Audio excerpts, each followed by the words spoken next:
Jesus is present in the beautiful sunshine. Jesus is present everywhere. He is present when 2 or 3 gather together. He is present when you go to your room and shut your door and pray. Yes, yes, yes, yes. But he is only substantially present in the most sacred celebration of Holy Mass and in adoration of Jesus in the most blessed sacrament. Substantial presence. Pope John Paul says, of all the ways Jesus is present, number 1, substantial presence in the Holy Eucharist, par excellence. Next, of course, also in the Word, sacred Scripture. But we must study and read sacred Scripture according to the mind of the Church. So we trust the Church Fathers and the Magisterium. There are some who take Holy Scripture and make it fit to some other teaching. And we say in English, even the devil can quote Scripture. So, yes, and in the United States, we have thousands and thousands and thousands of small Protestant denominations, something like 36,000. And each one, the pastor, takes the Holy Scripture and instructs the people in what he thinks the Scriptures mean. In Catholic Church, the priest, when he proclaims and preaches the sacred Scripture, preaches what the Church, who is the teacher, in union with Holy Father, Vicar of Christ on earth, your bishop, successor of the apostle.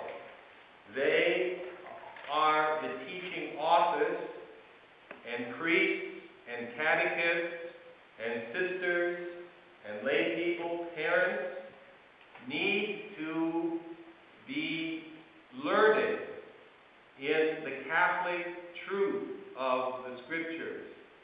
What we hand down to you is not what I think it is, but what the Church authoritatively says it is. And we look to the great Church Fathers, St. Jerome, St. Augustine.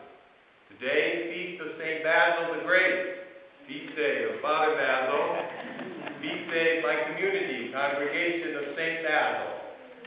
But because Sunday,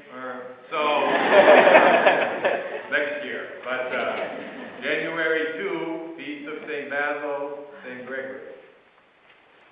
And especially the starting point is to bring Jesus to the poor and to recognize in the poor those who are especially loved by Jesus. Blessed Mother Teresa, of course, developed her beautiful I thirst theology, where she said that our vocation, religious life, priesthood, lay faithful, the way to evangelize is to dedicate ourselves totally, 100%, virginally.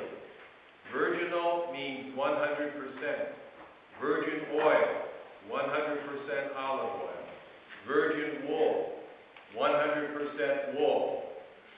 Virgin commitment, 100% commitment to Jesus through Mary in order to alleviate the thirst that other people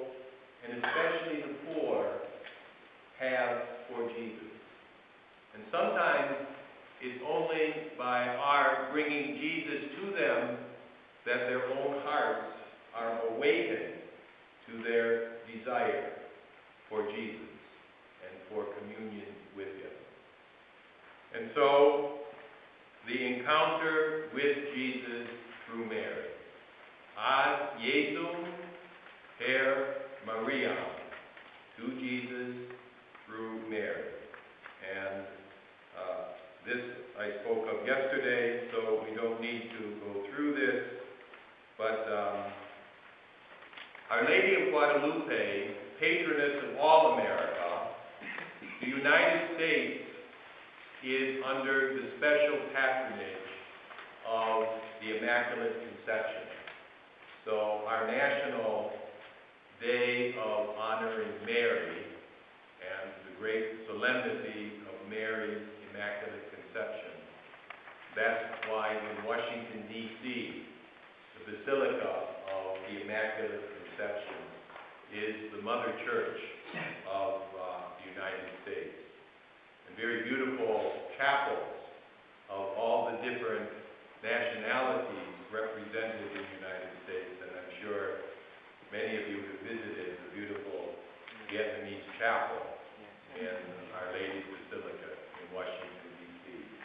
If you haven't yet had a chance to make pilgrimage to Washington, D.C., try to do so and visit the Basilica of the Immaculate Conception.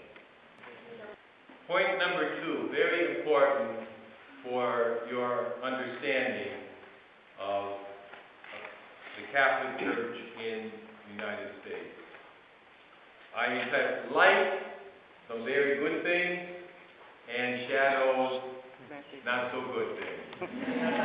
So I've tried to articulate what is the best of the America, and of course, the first Christians who came to the United States were not Catholic. So that's why many Protestant churches in the United States, especially in South, so Texas had many Baptists. But nevertheless, we share much in common. The love of Jesus, the encounter with Jesus.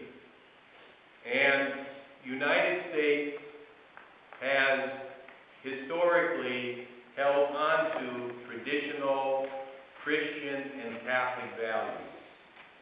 Until very recently, no abortion, no contraception, families, trying to help each other.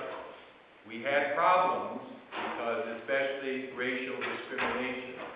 So never perfect, but we were given by our founders the traditional values that our Catholic Church continues to promote. Our founding documents, 1776, the United States became independent nation, free from England, from 1492 until 1776, colony of England, as Vietnam was colony of France. United States was colony of England.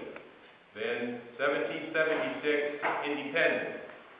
And the founding fathers wrote down in the Declaration that we hold certain values to be self-evident, endowed by our Creator, given by God. There are certain rights that our founders recognized as self-evident, given by God. Among these are, number 1, life. Number 2, liberty. Number 3, pursuit of happiness. Happiness, of course, is found only in Jesus. My heart is restless until it rests in Thee, O Lord. So that is the best of America.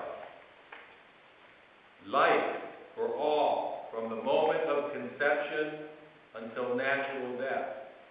Liberty, that we are free to choose to worship God in the way that our hearts lead us and the Spirit inspires us. The Catholic Church has the right to teach and to live her life in freedom, without tyranny, without oppression. And we are given a right from God, self-evident, to pursue happiness, communion, union with God and with each other. That is the best of the United States and remains to this day the vision of our country. And our founders wrote down a pledge of allegiance that we say to our flag. And we say, I pledge allegiance to the United States, to the republic for which it stands, one nation, under God, with liberty and justice for all, not just the born, not just the young, not just the healthy, liberty and justice under God for all. And if you look on the coins, it says, in God we trust, right from the Psalms. So you can see that our founding fathers clearly fought, shed their blood for freedom, not any freedom, but freedom under God, with the right to life, the right to liberty, the right to happiness, and justice for all. That's why we're proud of America and the United States as she is called to be. That's the good news. Other good news about the church: Catholic schools and colleges, many of which you are attending. We do great social and charitable work next to government. Catholic Church does more for the poor, not only in our country, but throughout the world, than any other institution in America. And we, through our hospitals and care of the sick, do much for the poor. Unfortunately, the shadows, the clouds, and very dark clouds have come upon this land. So today's feast is very important for the United States. The light shining brightly. We cannot honestly say that the light of Lady Liberty shines brightly. Many clouds, storm clouds, dark clouds. And what are the causes of these clouds? Well, a few. Number one, there can be no freedom without truth. Our founding fathers said there are certain things that are true, self-evident truth. The right to life, the right to liberty, the right to happiness. Today, in the United States, and especially among the political people who rule the United States, deny that. They say, no, truth is what government says is true.